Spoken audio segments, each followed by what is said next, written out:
Now, I'm going to be speaking for a couple minutes up here, and it's actually rather important to me that you understand what I'm saying. I was speaking with Darnell about this a couple days ago, and one of the most interesting things about ministry is sometimes when we get up here to speak, people just receive what we say. It's a wonderful superpower.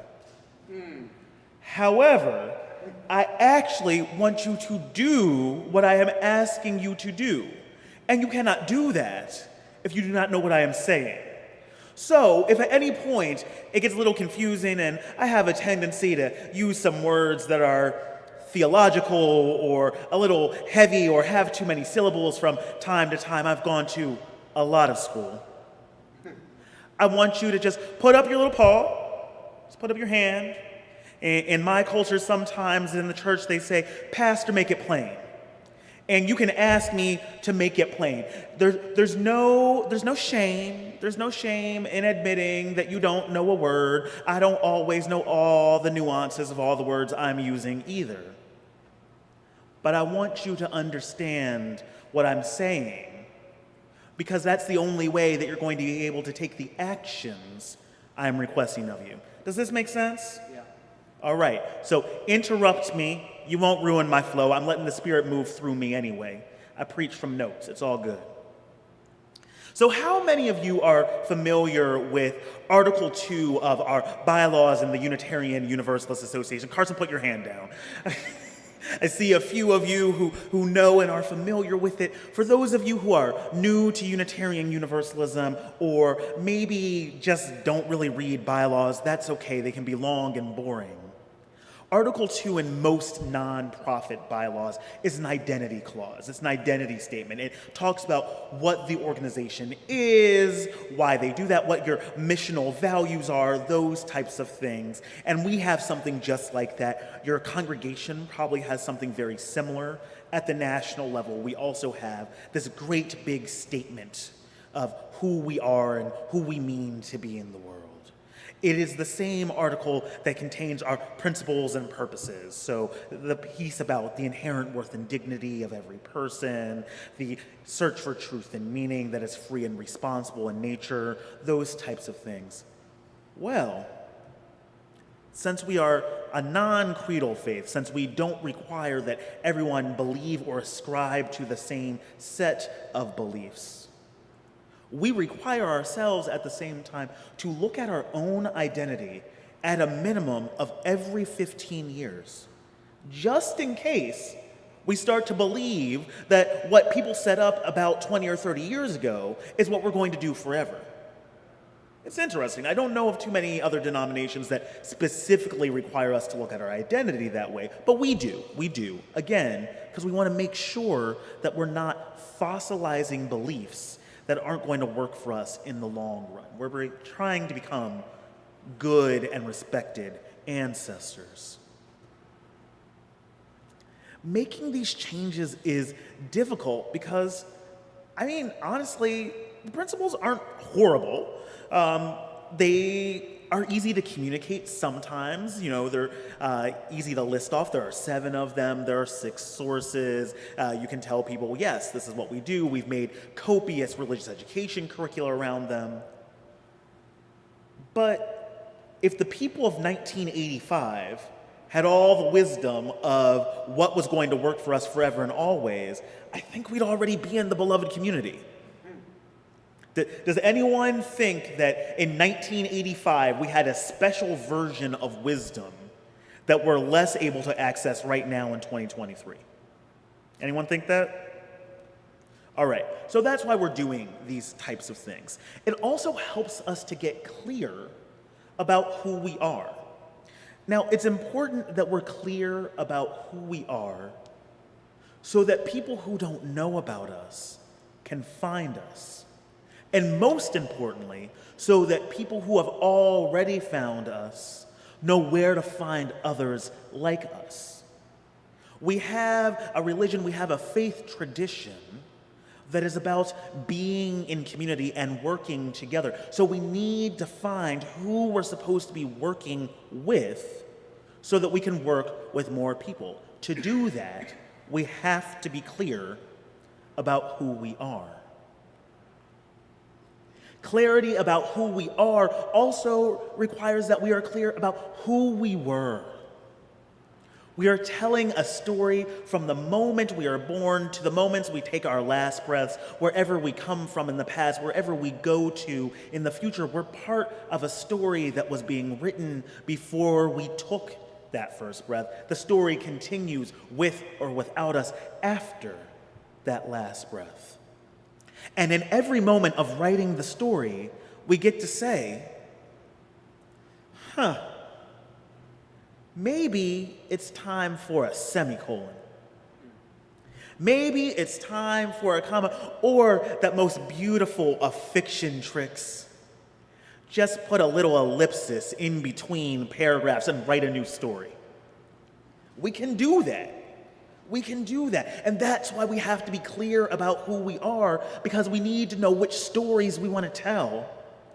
Who are the storytellers in the room? And how do we keep our eyes on the prize? The story ends the same way, no matter who's writing it. The story ends with a beloved community that's big enough to hold all of us. That's the story we've been writing since before we came into it. This requires of us not only being respected and well-remembered ancestors. In the process, we have to become wise elders. I'm going to be real with you. This is a part of the process that I have ignored until just now. I was younger once. Now that I am less young than I used to be and not as old as hopefully I will be, prayerfully I will be, I'm leaning into the fact that in Unitarian Universalism in particular, we don't have a lot of elderhood rituals. That's important because it tells us a couple different things. For whatever reason, we front load a whole bunch of rites of passage. We have child dedications. We have coming of age credos where we have teenagers tell us what they believe so that they can be embraced into the community in covenant and in love. We have bridging rituals that mark the transition from adolescence into young adulthood. Marriage is one of those rites of passage that some people decide to take at various ages. But at a certain point, the rites of passage just end. What precisely is it we are supposed to do in religious community from, say, 25 to 75? We don't have any specific practices around that. And I think it sends a message to people who are looking for us, as well as people who are already here, that perhaps you don't have a specific purpose during that time. I don't think that's true. I think we have the most purpose when we are learning to be wise elders. All of us come into elderhood at different periods in our lives if we're fortunate enough, if we're prayerful enough, if we are beloved enough in order to continue our lives in ways that enrich the lives of others. Being an elder is not a given. You are not simply an elder because you have become old. Elderhood requires responsibility. It requires commitment. It requires understanding who we have been in religious community, why how we used to be actually matters, and being able to articulate how you will be part of the process of helping us become something else, how you will help us continue to write the story. If we are lucky enough, all of us get to write ourselves out of the story in time for new storytellers to take hold. And we do that through having spiritual integrity and active and meaningful spiritual practices. I love the term spiritual practice because my spiritual director tells me about this. The thing is, you don't actually have to do it all the time. That's why it's a practice, right? The more we do it, the better we get at it. But elderhood requires that we engage in some form of spiritual practice. There are many to choose from. On the smorgasbord or buffet table of spiritual practice, choose one or two. Do them for a week, do them for a day, do them for an hour. I had one year where I put on my calendar that I was going to do 15 minutes of silent meditation every day, 15 minutes before lunch. It was going to be wonderful. I kept that alarm on my calendar the whole year. I did it once. I did it exactly once. When we practice, we get better. But we're not trying to get better in order to attain some type of spiritual perfection. We want to get better in order to have the spiritual integrity, to have the spiritual strength and fortitude that allows us to become wise elders, that helps us in the process of mentoring the storytellers that we may never know. We want to have good spiritual practices, meaningful spiritual practices, authentic spiritual practices, so that we can continue writing the endless story. So take a moment. Think about some spiritual practices that have helped you. If ones don't easily come to mind, prayer, meditation, walking or movement meditation, time in nature, all of these are different types of spiritual practice. Take a moment. Reflect.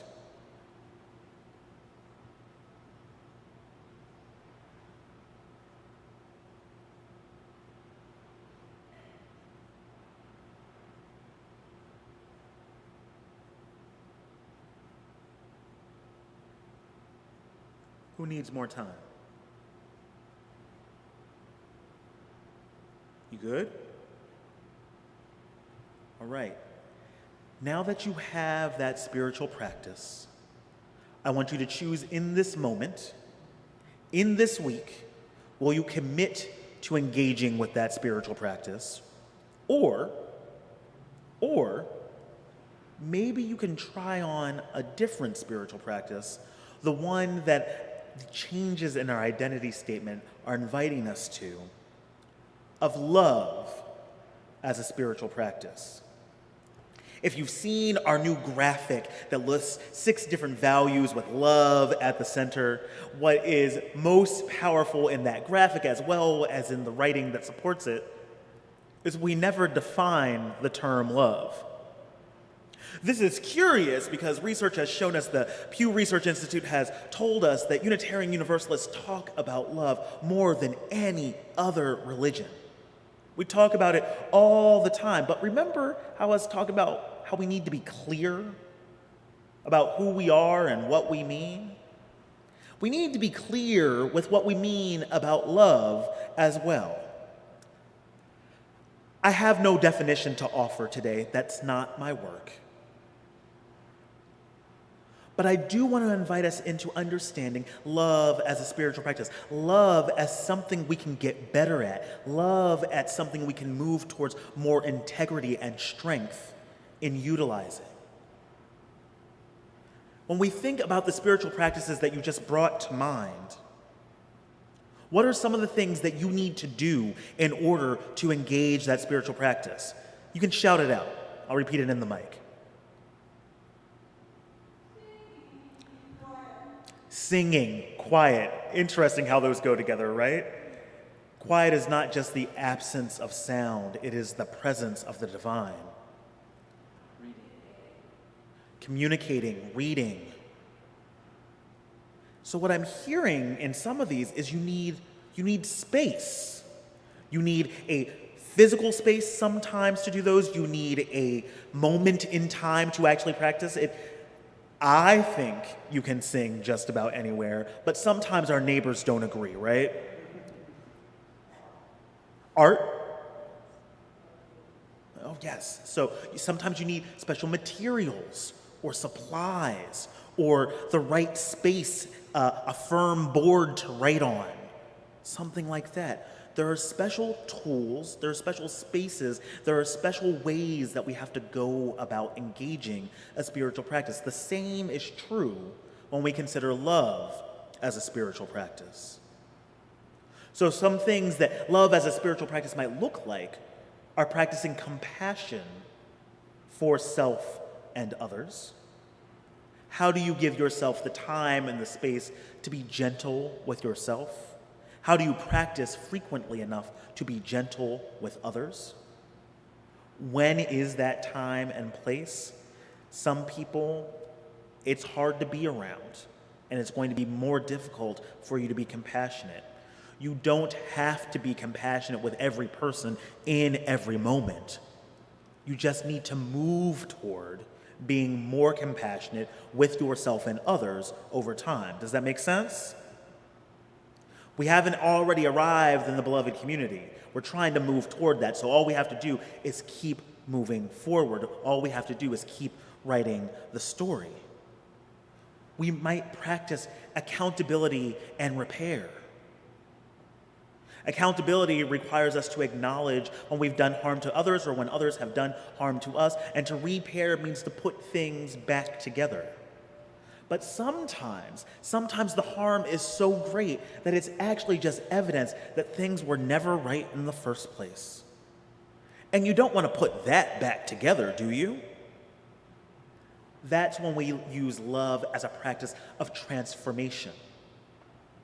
We rebuild something, we build anew, we build something different because how things were in the past weren't working. And if we're successful enough, we can transform ourselves right into the beloved community, which is here around us all of the time. So I want you to practice love as if you are becoming wise elders. I want you to build up the spiritual fortitude, the integrity that you need in order to be beloved ancestors someday. I want your practices of compassion, of love, of passion to be so bold that people can't help but see you. Who is that over there? Is it? Oh, that's a Unitarian Universalist. They're shiny. We can do it. We can do it together, and we need one another in this practice. We need one another because none of us is disposable. We need one another because we haven't dreamt big enough yet to figure out where elders fit into Unitarian Universalism. And most importantly, we need it because we need to earn the respect of our descendants.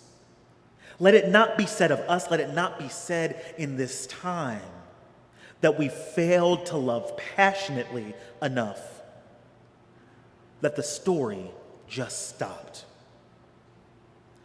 The story that you will tell will be one that is full of clarity, integrity, and wise elderhood as we figure out who we are and practice being those people like we really mean it, with passion, with compassion, and with a view both to the past and to the future. When we find one another, when we keep finding one another, and when we bring more people in, well then, and only then, are we on our way. Amen. Ashe, and blessed be.